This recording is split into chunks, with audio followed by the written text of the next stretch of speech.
¿Conoces a alguien que le dé una aventona a una persona que no conoce, que ha visto quizá 3 veces en su vida, con la cual no haya convivido, la haya visto de lejos en un espacio en donde coinciden por cuestiones laborales? ¿Sabes de alguien? Pues bueno, quiero platicarte de Lilian, con la cual coincidí en un espacio en la Ciudad de México como facilitadoras y estábamos en una capacitación para luego impartir ciertos temas en esta empresa. Voy a evitar el nombre, sin embargo es una empresa internacionalmente conocida. En estas primeras 2 sesiones, éramos alrededor de 20 personas.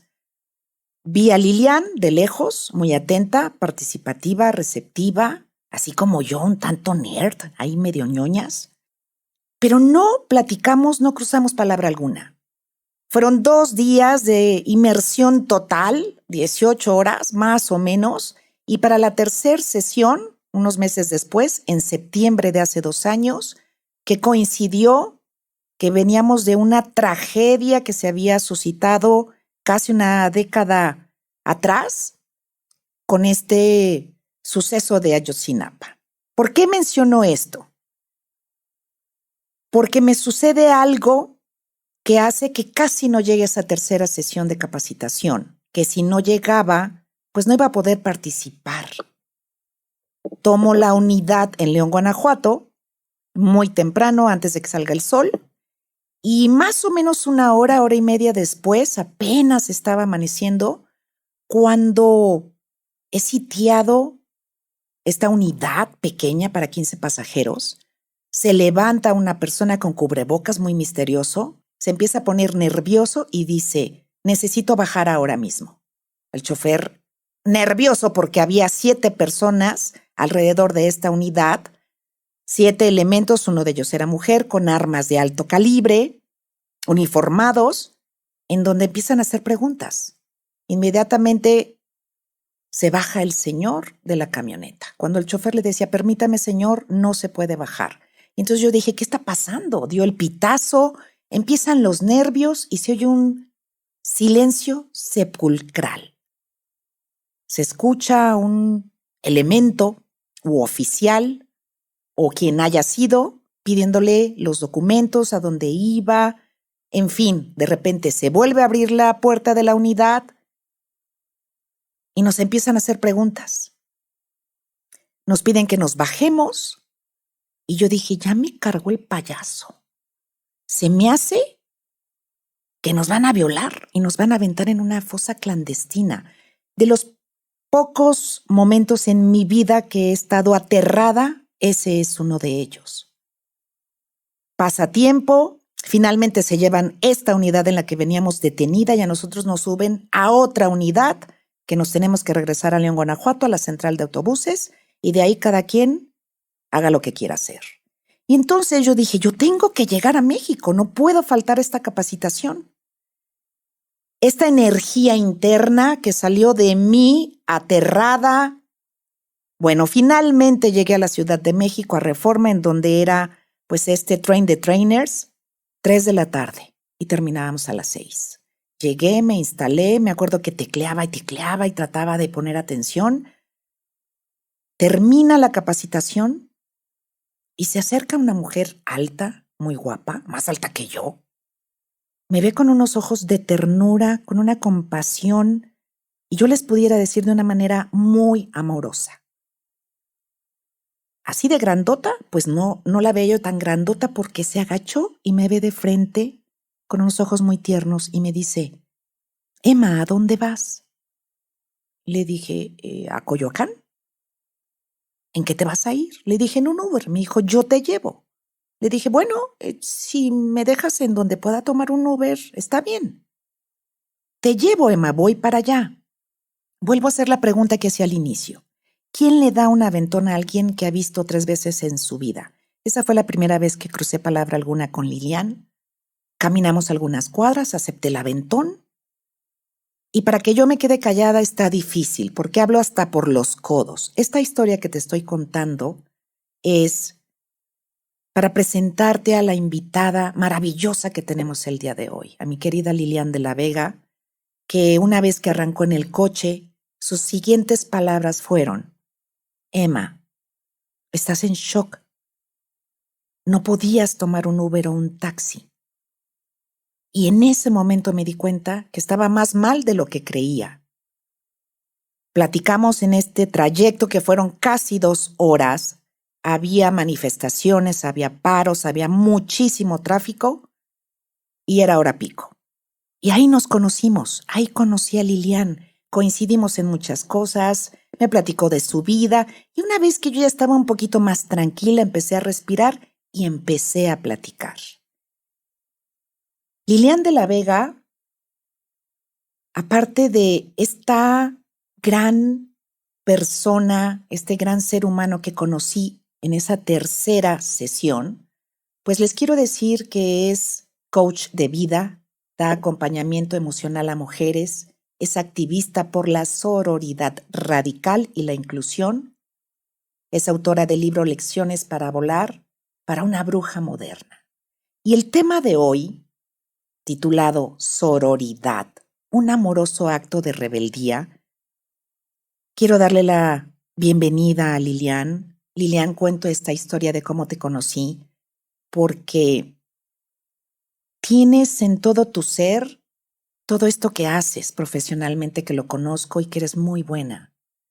Estamos celebrando el Día Internacional de la Mujer, o no sé si celebrando o conmemorando, ya lo platicaremos. Y quiero darte la bienvenida y con esta historia que acabo pues de introducirte es para que la gente sepa que tú me miraste. Fuiste más allá de observar, de ver que tenía un quiebre, que estaba en shock, etcétera. Me miraste con unos ojos de ternura y te lo estaré agradecida eternamente, no nada más por el aventón, por haberme mirado. ¿Cómo estás, Lilian? Bienvenida. Hola, Emma. Qué rico estar acá. Muchas gracias por este espacio y por la invitación. Y pues qué lindo recordar siempre cómo nos conocimos, cómo nos encontramos por primera vez. Se me hace siempre un recuerdo lindo que guardar y qué padre que comiences esta entrevista poniéndonos a las dos en contexto, recordando de dónde vinimos, ¿no? ¿Cómo nos reencontramos? Porque yo creo que en esta vida nos reencontramos. Y quiero preguntarte, Liliana, aparte de muchas cosas que nos vas a compartir, este título que elegiste, ¿qué es sororidad y por qué sororidad radical? Mira, la sororidad es un término relativamente nuevo, tiene algunas décadas, pero relativamente nuevo en el lenguaje. En español, este término fue acuñado por Marcela Lagarde, una antropóloga mexicana feminista que ha luchado mucho justamente porque el feminismo no nos separe entre nosotras a las mujeres, sino que nos una en este abrazo de la sororidad. Todos los movimientos sociales pues tienen la característica de que como están hechos por humanos y los humanos también por característica tenemos pensamientos diferentes, lo cual es maravilloso y enriquecedor, pero hace que de pronto pensemos más o ubiquemos más esto en lo que pensamos distinto que todo aquello en lo que quizá pensamos igual o tenemos en común. A esto se le llama un sesgo negativo. Nos fijamos en eso que no nos gusta, ¿no? Y ella acuñó este término de sororidad y bueno, yo tengo mi propia definición que creo que ha ido evolucionando a lo largo, no solo en mí, sino en general a nivel del movimiento de las mujeres. Pero mi definición es que la sororidad es un entrañable abrazo de una hermana de corazón. Viene lleno de la fuerza y la vulnerabilidad de las flores. Cuando hice esta definición, luego de años de trabajar con con este valor de la sororidad, que ahora lo voy a explicar. Realmente me gustó mucho la imagen de la vulnerabilidad de las flores, porque las flores tienen eso, son hermosas, parecen vulnerables y no lo son tanto. ¿Alguna vez has visto alguna florecita de estas silvestres que sale entre las grietas de una banqueta al sol sin que nadie la riegue? Sí, es increíble. Sí. De vulnerables no tienen gran cosa, ¿no? Ahí estaba el principito con su rosa y sus espinas, ¿no? Es cierto. Y sin embargo, últimamente que le he puesto el adjetivo de radical a mi sororidad, me quedo pensando si quiero mantener en esta definición la imagen de la flor. Vamos a llegar al tema de lo femenino en un ratito más. Ahorita no me quiero desviar, pero simplemente decirte que el tema de la sororidad radical, yo lo abordo desde una realidad que me ha pegado recientemente, y es el de darme cuenta de cómo incluso quienes nos comprometemos y de verdad nos sentimos activistas de la sororidad, solamente lo somos con algunas. No somos sororales con todas. Y ya olvídate de aquellas minorías con las que a lo mejor no nos identificamos tanto, ¿no? Sí. Que yo por eso menciono la palabra radical. A mí, radical lo que me hace pensar es, yo voy a ser aliada de todas, de cualquiera. Yo no quiero que ninguna sola mujer, en todo caso ningún ser humano, pero hablando de sororidad, en mi presencia se sienta amenazado, sienta que lo puedo humillar, sienta que lo puedo bullear, que yo lo voy a juzgar. Es algo en lo que trabajo a diario, no es que lo logre, ¿no? Necesariamente, pero es una misión consciente que tengo. Yo quiero ser una persona segura para todos. Y si estamos hablando de sororidad, quiero serlo para cualquier mujer. La sororidad es un acto de rebeldía, digo yo, porque básicamente lo que nos dice es, seamos hermanas. Sororidad viene de sor, hermana. De la misma manera que fraternidad viene de frère, hermano. Solo que la palabra fraternidad tiene siglos. A los hombres les han enseñado a ser hermanos desde hace siglos. A las mujeres no nos han enseñado a ser hermanas. Nos han enseñado a ser enemigas, a competir. La sororidad lo que nos dice es, hay otro camino. Hay un camino en donde nos podemos hermanar desde esta noción de ser mujeres. Algunas veces me dicen, bueno, pero tenemos humanidad, ¿por qué tenemos que hablar de fraternidad y de sororidad? Pues humanidad. Claro, qué bueno, seamos también humanitarios, humanistas, pero también no es excluyente, porque de pronto somos muy humanitarios con algunos y no con algunas, ¿no? Y esos son valores entendidos que están inmersos en las estructuras culturales y sociales bajo las que vivimos, y que si no las hacemos conscientes, podemos seguir siglos siendo muy fraternales con nuestros hijos y nuestros hermanos y siendo poco sororales con nuestras hermanas, nuestras hijas y nuestras madres.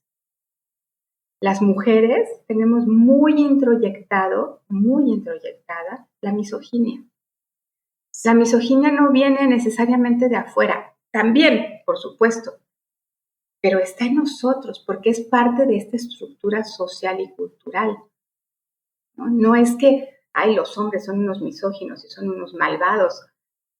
No, son tan misóginos como nosotras, porque es algo que traemos de la cultura. En tanto no lo hagamos consciente, vamos a ser misóginas, también nosotras.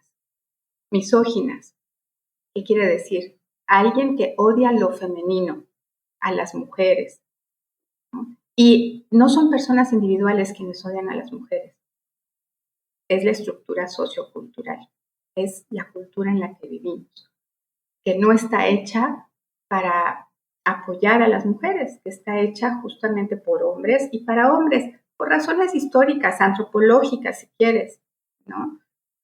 Pero que necesitamos como ajustar nuestros valores. En la época de las cavernas se valoraba más lo masculino porque era lo que hacía que sobreviviera la especie. Eran ellos los que salían allá afuera a cazar a los mamuts, mientras nosotras nos quedábamos cuidando al bebé, y si no venía aquel con el mamut, pues nos moríamos todos de hambre. Nada más que ahora, algunos siglos después, las mujeres también traemos la economía a la casa. Sí. Han cambiado muchas cosas, pero no se han actualizado los valores. Y por eso es tan importante hablar hoy de sororidad y de sororidad radical. Yo creo que no hay ningún motivo para que no seamos sororales, así como también fraternales los hombres, con nadie, con ninguna persona que sea diferente a nosotros. Tenemos hoy en día, creo que mucho conocimiento, capacidad, derechos humanos, conciencia sobre nuestras emociones, sobre la igualdad en cuanto a, pues sí, al valor como ser humano que tenemos, como para todavía hacer diferencias. Pero solamente estamos con el discurso, ¿no? O sea, todos somos humanistas, defendemos los derechos humanos, pero rara vez nos cuestionamos en qué medida yo excluyo a los que no piensan como yo. Esta palabra de radical se me hace fuerte y la entiendo como incluyente sin excepción. Lo que has compartido, te puedo asegurar, Lilian, que aunque estemos en pleno siglo XXI y tengamos mucha información y tengamos mucho conocimiento, también hay mucha ignorancia. Y esto que acabas de compartir yo no lo había escuchado. Y menos con estas definiciones maravillosas que acabas de dar. Llámame inculta si quieres, pero yo juré que la misoginia era exclusivamente del hombre, entonces también puedo pensar que soy misógina yo. Me has movido acá adentro, en el corazón, en el ser, en la cabeza, muchas cosas.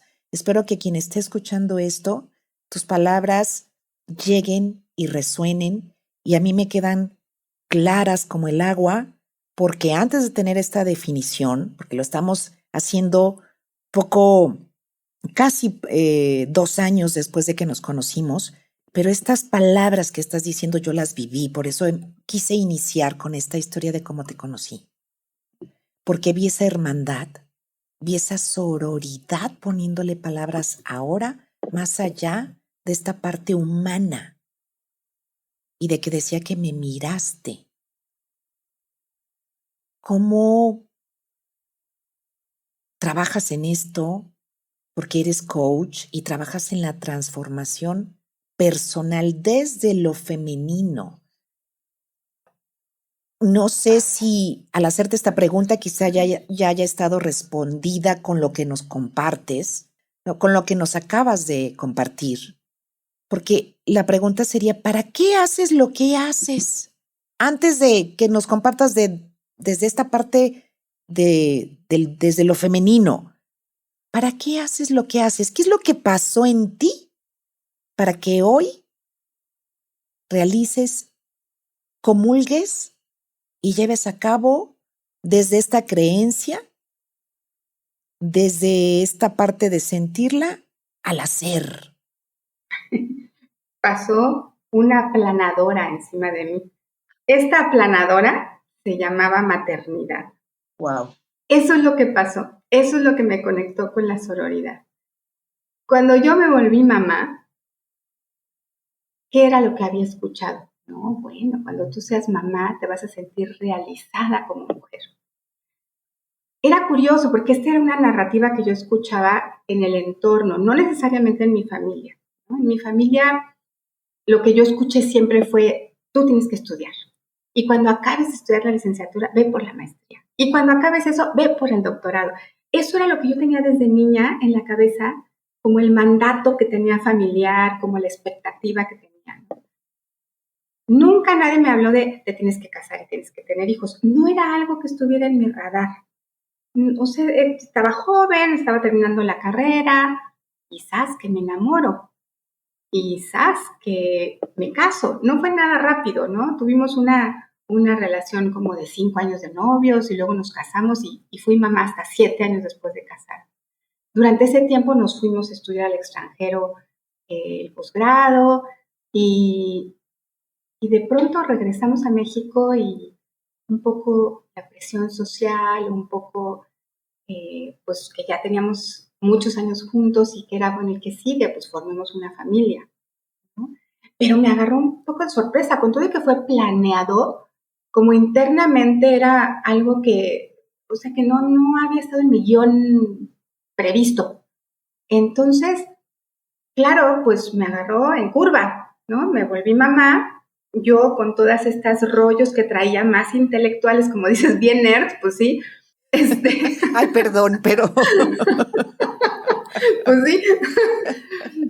Y de pronto es como, bueno, pues está increíble, le voy a sumar a mi realización, yo me siento realizada como profesionista, tengo todavía cosas que hacer, el posgrado lo había estudiado en quien fue mi marido en ese momento, era mi esposo, y el plan era, tú terminas tu posgrado y luego me va a mí. Pero para cuando él terminó su posgrado, pues ya regresamos a México y lo que sea, y ya habían pasado tantos años y el reloj biológico y total que dije, bueno, primero tengo a mi bebé y ya luego hago mi maestría. Hace 25 años de eso, ¿sabes cuándo volví a tener tiempo para hacer la maestría? Pues nunca. No lo hubo. Y lo que me ocurrió es que me sentí traicionada por las otras mujeres, fíjate.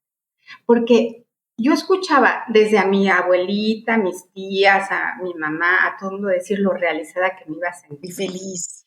También escuchaba, por supuesto, los anuncios en la tele. No sé si te acuerdas de esos anuncios que había cuando la gente veíamos la tele, de la señora de Suavitel, que se veía preciosa, arregladísima, súper delgada, su casa era impecable, su bebé era bien portado, lo tenía así junto a ella dormidito, no hacía nada de ruido.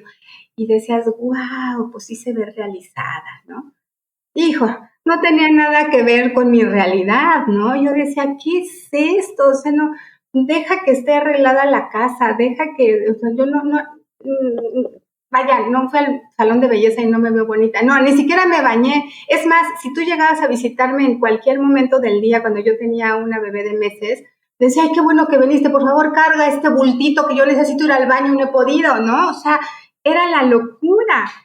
Y seguía escuchando cada vez que las personas llegaban y yo tenía horas o días o semanas de no dormir porque amamantaba, y la gente llegaba y me veía con mis ojeras hasta acá, absolutamente flaca y sin ninguna energía, y me decía, debes de sentirte realizada. Y yo decía, chale, o sea, no te puedo decir aquí al aire lo que yo pensaba, ¿no? Pero lo que sí es que pensaba que o sea, había una disociación cognitiva en mi cabeza, te lo juro, era como, ¿qué me están diciendo? ¿Estaré loca? ¿Estaré loca? O sea, ¿por qué yo no siento esto? ¿Por qué yo siento que, la neta, si pudiera, aventaba mi bultito por la ventana y me regresaba, que me regrese en mi vida, ¿no? ¿Dónde estoy? ¿Qué pasó con mi vida y con mis sueños? Me costó mucho trabajo. La realidad es que la maternidad, como todos los demás procesos de la vida, los vive uno de manera individual y son experiencias diferentes para cada quien. Pero yo me sentía la madre más desnaturalizada, porque la realidad es que estaba deprimida. Tenía una depresión postparto que además no sabía que existía, que me duró 6 años, que incluso yo creo que me generó una desvinculación con mi primer hijo importante, porque yo no lograba conectar. Yo decía, auxilio, ¿qué es esto? O sea, ¿dónde está el bebé de Suavitel, no? Y no nada más que se siente y se ve feliz, que tiene una vida propia, ¿no? Yo de pronto perdí mi nombre, porque claro, empiezas a ir al pediatra que tienes que ir al principio cada semana, cada 15 días, cada mes, y era, ya llegó la mamita de, ¿no? Y yo, me llamo Lilian, me sigo llamando Lilian, ¿no? O sea, era como una lucha que yo tenía constantemente por no desaparecer, porque yo sentía que me iba diluyendo. Y a mi alrededor, todo el discurso seguía siendo el mismo, que yo había escuchado y que no me checaba con mi experiencia personal. Entonces fue cuando dije, algo tengo que hacer con esto. Y decidí que iba a hacer una revista. Hice una revista que se llamaba Soy Mamá y Más, en donde empecé a escribir una revista que era para mamás, pero que hasta la fecha no hay otra como esa. No hablaba sobre las necesidades del bebé, sino sobre las necesidades de la mamá, exclusivamente. Y entonces ahí empecé a escribir con toda transparencia mi experiencia y a decir, oigan, pues yo no sé si a alguien más le pase, pero esto me ocurre a mí y me siento muy culpable y me siento la madre más monstruosa del universo. ¿De veras soy la única?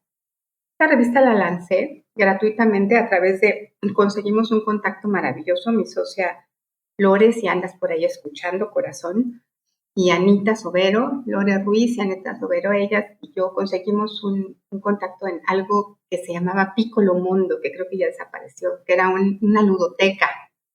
Y entonces ahí metimos esta revista gratuitamente para las que compraban su boleto, pues mientras los chamaquillos jugaban, pues ellas podían sentarse a leer la revista. Emma, el primer mes recibimos 300 suscripciones. Y no te puedes imaginar la cantidad de mensajes diciendo, gracias por decir esto. Yo también lo vivo como tú y no me atreví a decirlo. Tenía mucha culpa. A mí también me pasa. Yo también soy mamá, pero también soy más que mamá, ¿no? Y empezamos entonces a hacer, antes de que existieran las redes sociales, esto te estoy hablando del 2003, todavía no estaba Facebook. Nosotras hicimos nuestro foro 24 horas en donde las mamás podían compartir realmente cómo estaban y a las 3 de la mañana que estabas ahí dándole pecho a tu bebé y desesperada y chillando y deprimida, podías escribir y había otra que andaba en las mismas y te acompañabas y platicabas y te dabas apoyo. Algo muy bonito y me hizo ver qué importante es la autenticidad y cómo no la tenemos entre nosotras porque competimos. Porque yo tengo que ser la mamá perfecta y tengo que aparentar, incluso ante mis iguales, que, oye, ¿a quién voy a engañar? Tú y yo somos espejos. Aunque vivamos de manera diferente las experiencias, porque somos seres individuales, estamos paradas en este mundo de la misma manera, ante un mundo que no ha sido diseñado para estas vivencias de las mujeres, que nos enseña y nos dice que sí, por un lado, lo femenino, qué lindo y es diferenciado, pero al mismo tiempo, pues son feministas, ¿no? Pues querían todos iguales, ¿no? Pues espera lo mismo de ti que de tu compañero, ¿no? Sin comprender que hay algo que nos diferencia y algo que nos iguala, en la parte humana, en la parte de sentido de vida, en lo que somos esencialmente seres humanos, somos iguales. Pero en todo lo que es nuestra identidad, cada uno somos diferentes, tenemos vivencias distintas. Y es esta punta del diamante que yo le llamo el diamante del ser. En la parte de arriba está, sí, que soy un ser humano. Y en la parte de abajo está, ¿y para qué soy todo lo que soy? Para ser feliz, para estar en paz. Eso es lo que todo el mundo buscamos. Estas dos cosas nos hermanan a hombres, mujeres y quimeras. En la parte del medio está nuestra diversidad. Y aquí somos diferentes. Hombres y mujeres somos diferentes. Mujeres somos diferentes. No podemos pensar en meter en una cajita a una mujer urbana de clase media, que a una mujer campesina del estado de Chiapas, que a una mujer trans en Guadalajara. Todas tenemos diferentes vivencias, pero todas somos seres humanos y todas andamos buscando ser felices. Y desde ahí hay que hermanarnos. Y desde ahí hay que saber que sí, nos podemos reflejar y no nos podemos engañar. ¿A quién estamos tratando de engañar poniendo cara de qué barbaridad, todo está perfecto? Como lo hacemos cada vez más con las redes sociales, ¿no? Reflejando estas realidades inexistentes de filtro que tarde o temprano nos hacen desfallecer, nos hacen entrar en crisis porque resulta que yo aparento porque yo veo que las otras son perfectas y yo no sé que la perfecta de allá pues también está aparentando porque me ve a mí perfecta y entonces estamos en este juego de espejos en donde en qué momento nos miramos a los ojos y nos reconocemos quienes somos con todas nuestras vulnerabilidades de esta flor de la que hablaba, ¿no? Y ojo, sin filtros. Y nada más hago una anotación, flor, cuando utilizo esta imagen, de ninguna manera la utilizo como un sinónimo de feminidad. Y vamos a entrar al ratito a este tema, ¿no? Creo que en esta diversidad que somos, hombres y mujeres, podemos identificarnos con esa belleza y con esa vulnerabilidad de una flor. Que no es tan vulnerable, que no es tan vulnerable como tú decías al inicio, de esa flor que crece en medio de la nada, entre el pavimento, ¿no? Que no hay tanta vulnerabilidad, claro, y hay belleza. Pero qué diferencia, Emma, entre ser esta flor fuerte, resiliente, que tiene que salir sola en medio de la grieta del pavimento, y estas flores que están en un rosal de tu jardín y crecen y florecen de manera abundante en compañía de otras iguales, ¿no? Fuertes somos. ¿Qué necesidad tenemos de nacer entre las grietas del pavimento solas cuando todas experimentamos muchas cosas en común en las que nos podríamos acompañar y abrazar? Uy, Liliana, se me hace que este episodio pudiéramos extenderlo porque estás diciendo cosas bien interesantes y fíjate que ahorita que mencionabas tantas cosas, hablabas de esto de las redes sociales, este perfeccionismo o esta persona, no perfeccionismo, esta persona perfecta, ¿no? Esta persona con tantos filtros que yo creo que se está perdiendo la esencia.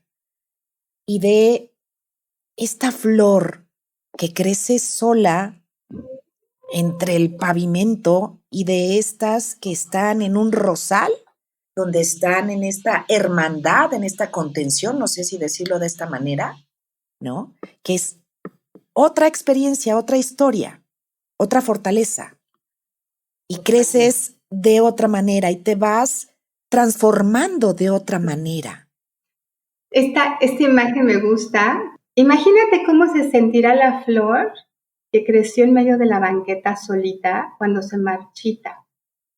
Chale, se ve en el espejo y dice, ¿qué me está pasando? Ya me llegó la menopausia, qué horror, ya estoy horrible, ya no quiero nada, ya estoy, ¿no? Sin saber que tiene otro retoño que por ahí, que es otra oportunidad de renacer.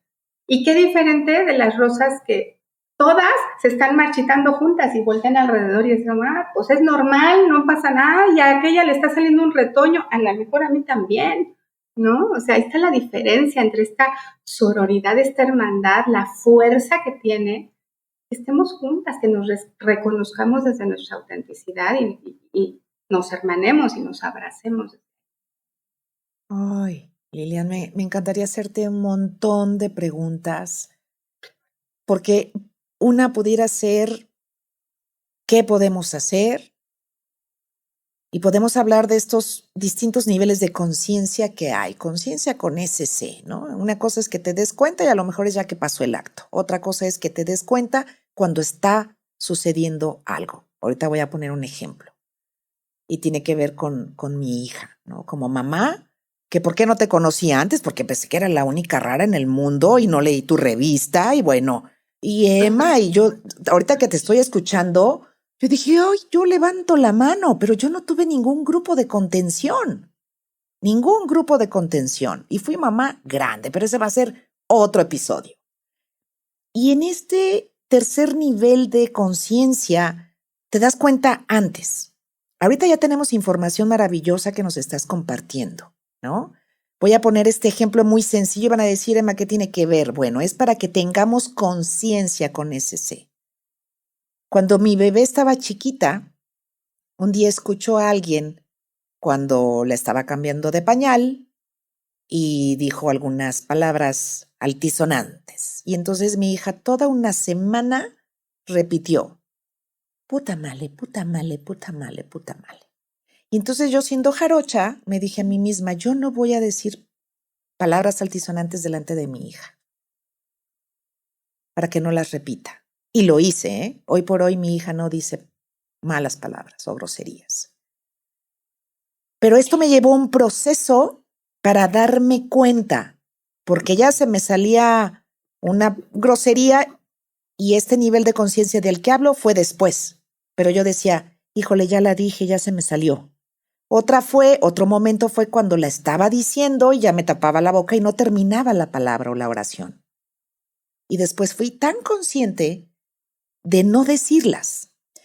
Sobre esto que estoy comentando, Lilian, sobre esta conciencia que estás despertando a quienes nos escuchan, ojalá y se despierte algo para de verdad poder hacer alguna transformación, para que haya algún cambio, para que haya esta sororidad y nos sororicemos. ¿Y cómo lo pudiéramos hacer desde lo femenino? ¿Lista? Venga. Abróchate el cinturón. Hoy no traigo, déjame, me subo bien el pantalón. Desde lo femenino. ¿Qué entendemos por lo femenino, Emma? Ya creo que lo he dejado entrever un poquito en lo que hemos comentado. Lo femenino, desde la cultura hasta hoy, es un acuerdo social que determina que las personas que nacemos con vagina tenemos que tener ciertas características. Por ejemplo, ser tiernas, ser sonrientes, no enojarnos, amar la maternidad, realizarnos como mujeres cuando somos mamás, ser sumisas, ser dependientes, cada vez menos, no porque a la cultura le guste que seamos independientes, sino porque la economía aprieta, entonces ahora sí nos empujan a que seamos independientes y autónomas, pero no mucho, no más que contribuyamos, pero que sigamos siendo emocionalmente dependientes. Ser rosas, ser delicadas, movernos con ciertos movimientos delicados, ¿no? Vestirnos de cierta manera, ¿no? Usar tacones, aunque te destrocen los pies. Todo esto se asocia con lo femenino. Ser pacientes, tener bonita letra. Tú haz la minuta de la junta porque tú tienes bonita letra. Tú sirve el café porque a ti te queda mejor. Yo tuve una vez un jefe que no aceptaba, deja tú servirse el mismo el vaso de agua, que nadie le sirviera el vaso de agua más que su asistente, que era yo, como si de alguna manera le pusiera sabor a su vaso de agua, ¿no? Entonces eso tiene que ver con lo femenino, fíjate. Por eso muchísimos de los trabajos de cuidados, que son trabajos muy, muy importantes, fundamentales para que funcione toda nuestra sociedad, no son pagados o son muy mal pagados. Sí. Y son hechos en su gran mayoría por mujeres, porque nosotras tenemos esa tendencia, porque por instinto cuidamos, sí, porque tenemos el instinto materno. Desde la época de Mamá y Más, hace 25 años, yo confronto, cuestiono eso del instinto materno. Si de veras todas las mujeres tenemos instinto materno, pues yo nací defectuosa. Porque, pues no, o sea, yo no sabía qué hacer, así por instinto. Cuando yo fui mamá, mi mamá vivía lejos, a diferencia de otros momentos de la historia, hace quizá una generación, en todo mi edificio, todas las mujeres trabajaban. Yo también, pero cuando tuve el bebé, pues me tuve que quedar en casa. El llanto de mi bebé sonaba como eco en el edificio. No había nadie más que yo. Crié sola a este niño y se esperaba que yo supiera cómo. Y no, pues no sabía. Yo lloraba junto, ¿no? A veces me metía al closet para que estuviera oscuro y a ver si así se callaba y llorábamos los dos. No, el instinto materno, pues es algo, tenemos un instinto de supervivencia, hombres y mujeres, y eso es lo que nos hace a hombres y mujeres, pues hacer lo que tengamos que hacer, a lo mejor sí que sepamos muy bien cómo, si nos encontramos un bebé en la calle abandonado, pues seguramente tendríamos todos el instinto de cargarlo y abrazarlo, ahí está el instinto de supervivencia, ¿no? Entonces, todos estos elementos que se asocian con lo femenino son acuerdos sociales. No tienen nada que ver con nuestra biología. Y aquí me podrían cuestionar, porque bueno, sí, ciertamente hay una diferencia biológica entre hombres y mujeres. Nosotras podemos gestar un bebé, los hombres no pueden gestar y bueno, eso tal vez va a cambiar con la tecnología, quién sabe. Pero como por el momento solamente las mujeres biológicas, por el momento solamente nosotras podemos gestar un bebé, ¿no? Entonces las ahí mujeres ni somos. Exacto. Y sin embargo, eso no quiere decir que solo nosotras tengamos el instinto para cuidar un bebé, porque no lo gestamos solas, ¿verdad? Por el momento. Por el momento se necesitan las dos partes, lo que quiere decir que biológicamente, evolutivamente, hombres y mujeres traemos el paquete emocional, el paquete mental cognitivo para saber qué hago con este bebé si se muere la mamá en el parto, como sucedía a lo largo de los siglos desde la evolución muchísimas veces. Sí. Y sin embargo, aquí estamos. ¿Cuántos hombres, desde la época de las cavernas, no habrán sido los responsables de la supervivencia de la especie, salvando a bebitos cuyas madres se habían muerto? Entonces, cuando hablamos de lo femenino, estamos hablando de estas características que yo acabo de mencionar, que tienen que ver mucho con el cuidado, con la contención, pero que no pertenecen sola y exclusivamente a las mujeres. Y aquí puede ser un poquito confuso, y así es que déjame hacer una aclaración técnica. Por un lado tenemos la biología. La biología es todo lo que tiene que ver con nuestro cuerpo, con qué genitales nacimos, y no solamente genitales. Cuántas otras cosas internas que no se ven determinan que somos mujeres, que somos en realidad hembras, ¿no? Que somos animales y compartimos con el resto de los animales que pues estos animales que tienen vulva pues son hembras, que tienen ciertas hormonas, que tienen ciertas características de genética, son hembras.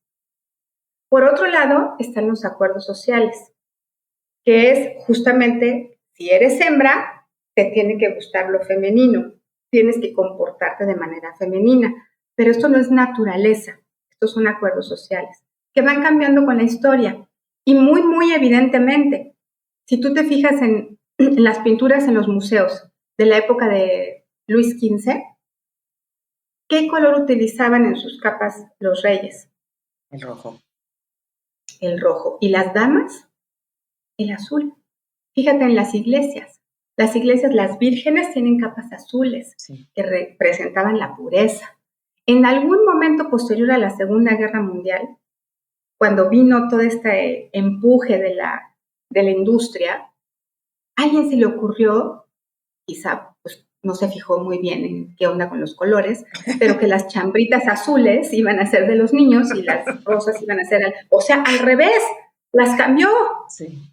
Y ahora no podemos concebir a un bebé, o sea, pasa que, ay, me dijeron que era niño y es niña, no, corro a comprarle la chambrita que corresponda al color, no vaya a ser que se me voltee. No tiene nada que ver, o sea, es un acuerdo social que puede cambiar como ha cambiado. En la época de Luis XV, los hombres usaban tacones, usaban pelucas largas y era considerado masculino. Eso era lo masculino. Ahora ponle a un chavo, no se lo necesitas poner, se los ponen solos, tacones y cabello largo y ay, se ve muy femenino.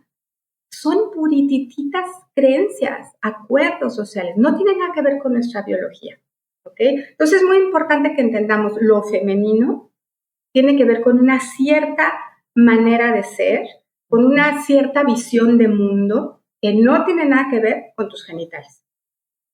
Hombres o mujeres podemos tener una visión de mundo femenina o masculina. Entonces, cuando yo hablo de que doy acompañamiento desde lo femenino, hablo de que lo doy desde esta visión de mundo que abraza, que es solidaria, que colabora, y no desde la visión de mundo de los acuerdos de qué es lo masculino, que tienen que ver con la competencia, que tienen que ver con la lucha, con la guerra, y no necesariamente en un aspecto negativo. La guerra sí, siempre es negativa, Pero esta visión de mundo de lucha y de competencia, pues también nos ayuda a sobrevivir cuando es necesario. Hombres y mujeres podemos tener ambas visiones de mundo. La visión de mundo femenina, cuando hablamos de la forma en que nos relacionamos, lo hacemos desde un lugar horizontal, desde un lugar de iguales. Es por eso que los círculos de mujeres son círculos y no son rectángulos, no hay cabecera.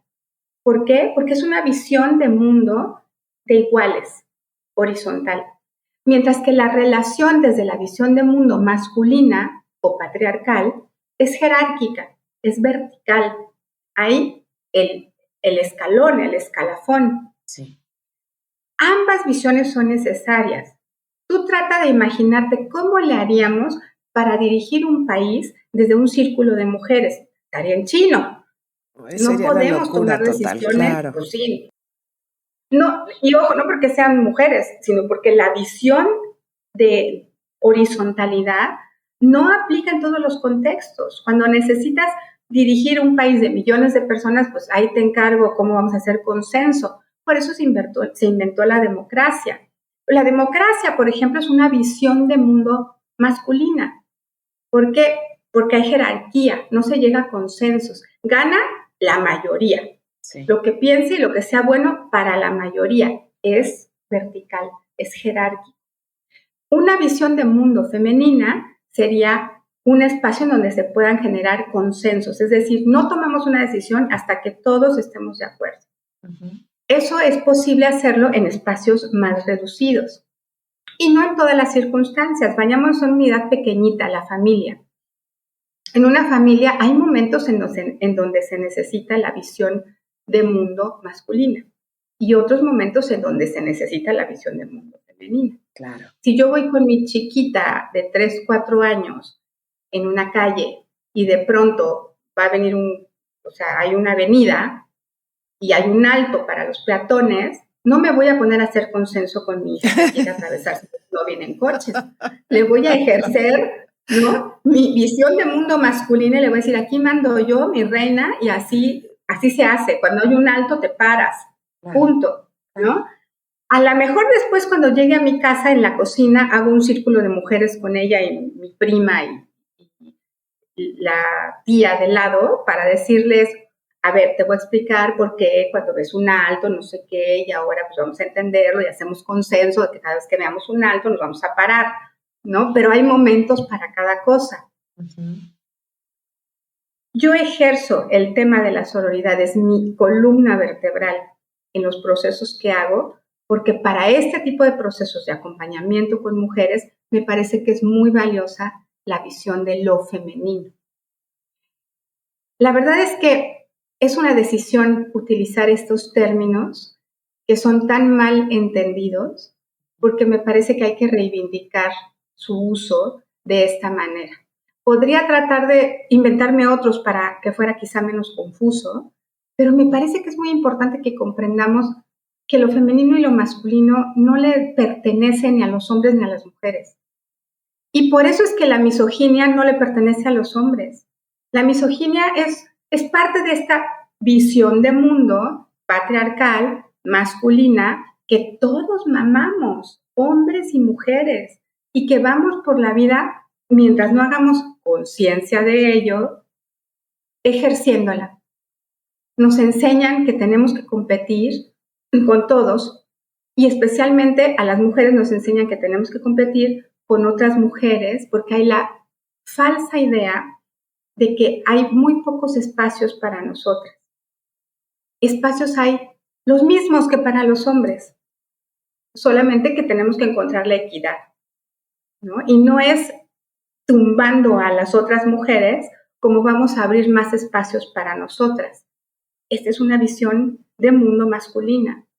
La manera en que podemos encontrar más espacios y ampliarlos para nosotras es apoyándonos entre nosotras, abriendo camino entre nosotras, reconociéndonos unas a otras.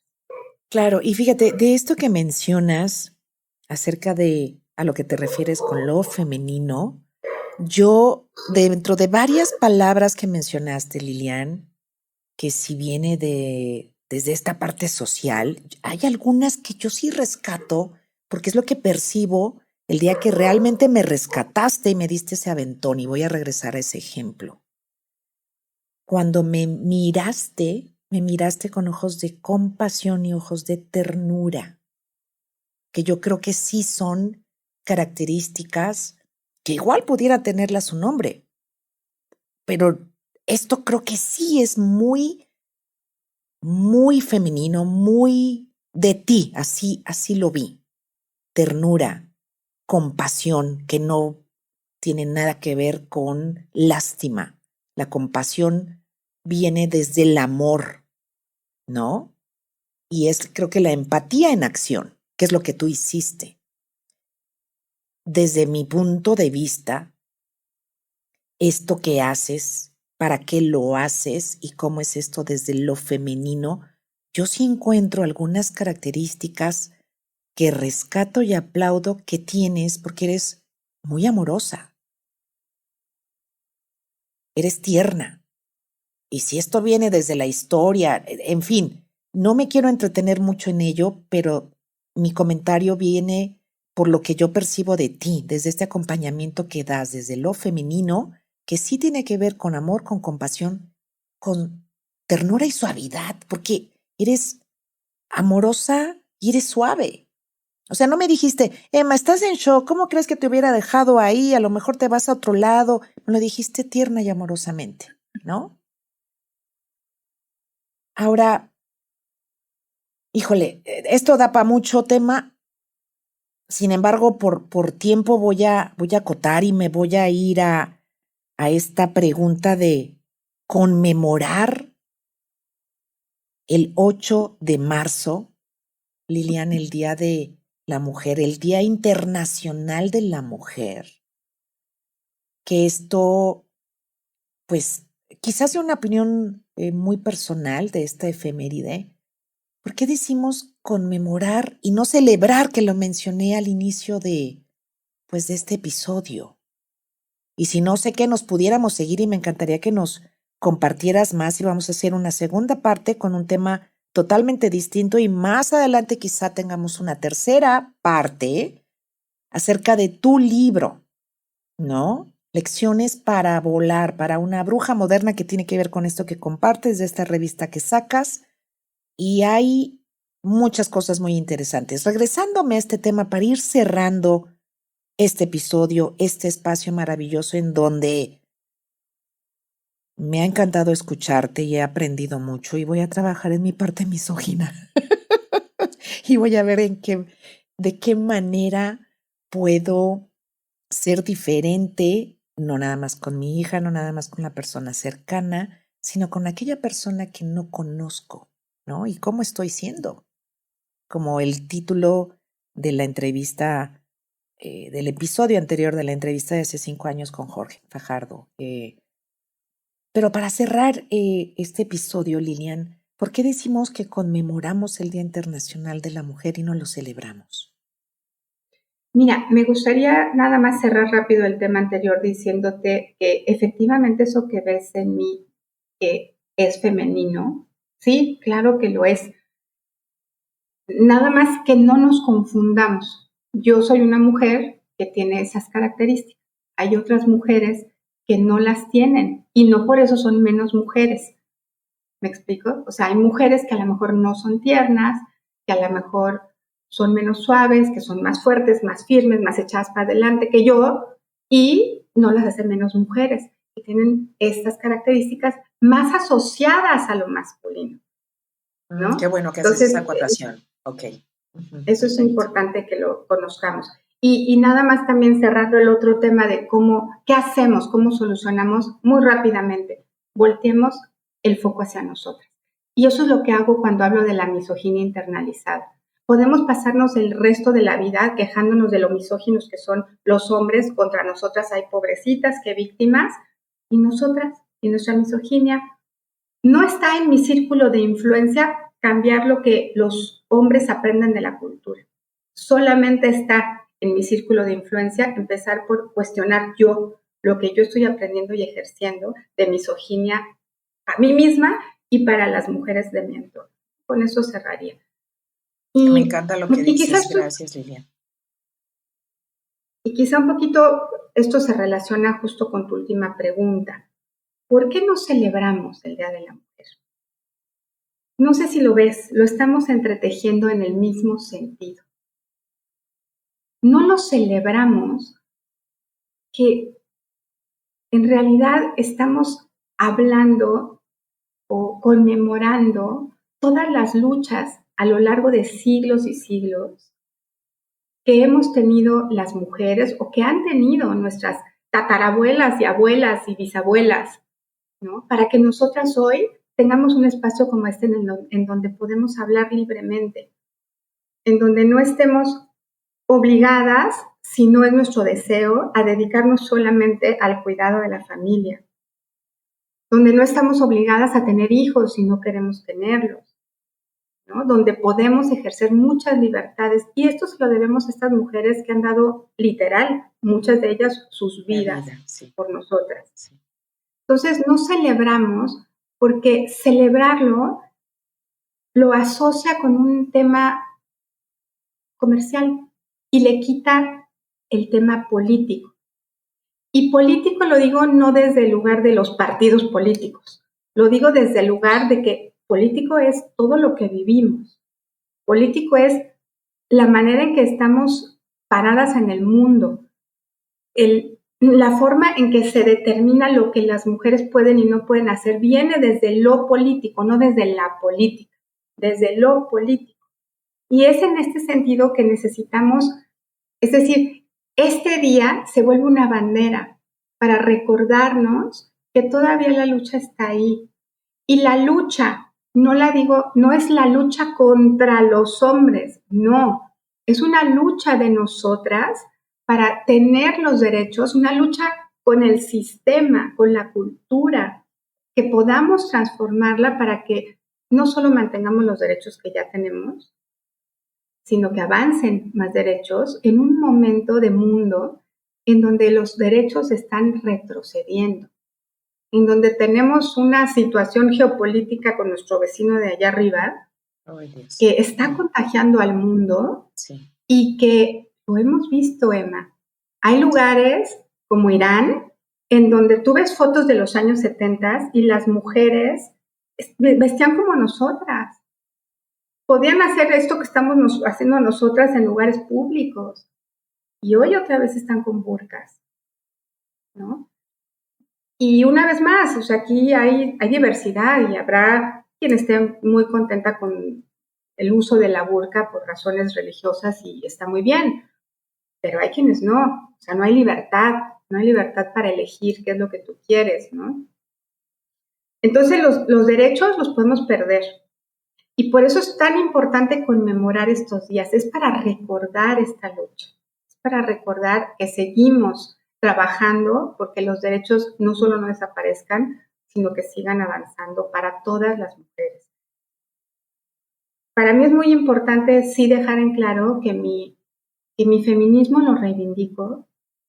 Yo no le veo ningún problema a ser feminista. No pienso que ser feminista necesariamente sea radical.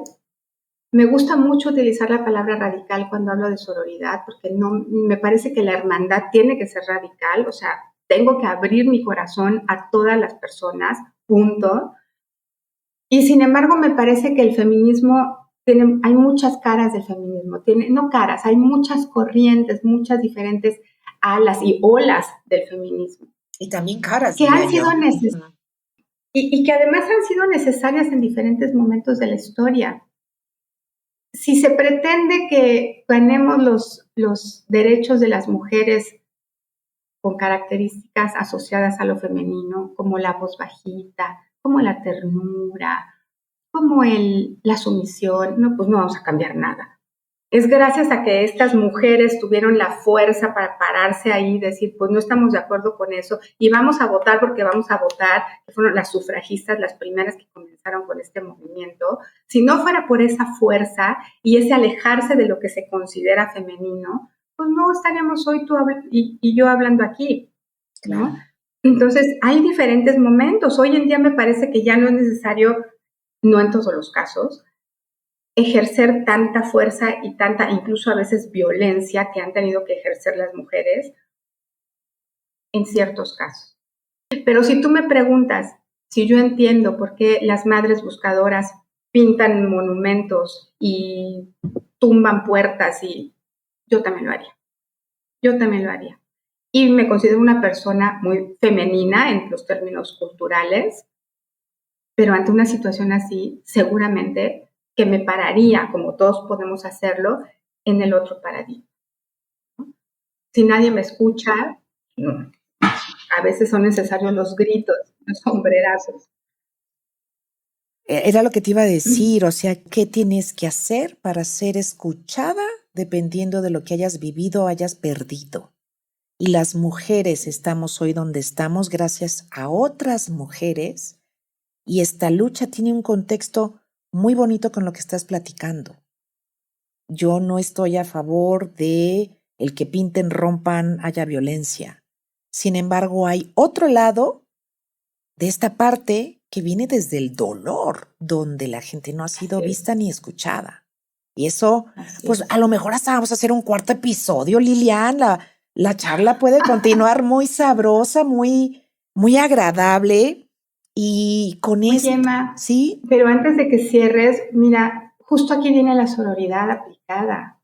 Tal vez no estamos de acuerdo con esa violencia, y sin embargo la sororidad consiste en no la juzgo, ¿dónde está parada? Yo no voy a ir a participar esa marcha vistiéndome de negro para romper y tirar y quemar, pero puedo entender desde dónde lo está haciendo. Ya eso es ejercer la sororidad en lugar de juzgarla y descalificar a todo el movimiento por ese dolor que tienen esas mujeres. Fíjate que esto que dices y de esto que mencionaba yo, de estos 3 niveles de conciencia, ¿no? Desde el mirar, desde el no juzgar, desde si le entro o no le entro, miro, tiene todo que ver. Y me encanta esto que estás diciendo, que con esto sí voy a ir cerrando, Lilian, porque es bien importante y el saber por qué no celebramos y sí conmemoramos este día tan importante que lo pusieron en 8 de marzo, que es el Día Internacional de la Mujer y que gracias a otras mujeres, así como tú, no en esta lucha con violencia, sino con esta sororidad, con este amoroso acto de rebeldía, y que eres radical y que trabajas en la inclusión. Y te quiero dar las gracias, Lilian, por tus palabras. La verdad es que estoy segura que voy a escuchar una y otra vez porque nos has compartido y nos estás dejando grandes mensajes para comprender, para entender y de verdad para aplicarlo, porque de eso se trata este espacio, de que podamos compartir a través de maravillosos invitados como tú, de esta historia de cómo nos conocimos desde esta sororidad y que no sea nada más un 8 de marzo. Porque cuando tú fuiste amorosa conmigo, pues fue en septiembre. Digo, ya esto ya es broma. Lo que quiero decir es que seamos conscientes que este título, que lo repito, sororidad, un amoroso acto de rebeldía y esta sororidad radical y la inclusión, que lo llevemos a nosotros, que no lo dejemos para ser, pues, no sé si se podrá decir un análisis de conciencia para ver dónde estamos parados, cómo estamos y hacia dónde podemos dar este paso, este abrazo, esta palabra de aliento hacia la otra persona. Ha sido un gusto, Lilian. No sé si quisieras agregar algo para cerrar este episodio y en breve vamos a tener esta segunda parte con un tema maravilloso con Lilian de la Vega. ¿Te gustaría cerrar con algo que nos quieras compartir por complementar algo? Sí. Nada más decir que la gran relevancia que tiene que tengamos un Día Internacional de las Mujeres es que, si bien es cierto que todos los días tendríamos que ejercer esta sororidad, La realidad es que los derechos se conquistan con organización y con presión social y por eso hay que tenerlo presente a diario, pero también la cotidianidad nos gana y por eso es tan importante que tengamos un día por lo menos al año en donde podamos hacer una pausa para reflexionar en esto, en donde podamos conmemorar todas las luchas que ha habido en contra de estos sistemas de opresión, de esta narrativa que nos ha colocado de pronto en lugares mucho más vulnerables de los que tendríamos que estar y que sí, pues sigamos conmemorando el 8M y ejerciendo la sororidad radical todos los días. Gracias, Emma. Al contrario, Liliana, ha sido un gusto escucharte, tenerte en el podcast, en este episodio 3 de esta temporada 2. Y de verdad, de todo corazón, te agradezco porque con tus palabras podemos llegar a más personas y entender y comprender este día, y al menos un día que nos recuerde por qué el 8M.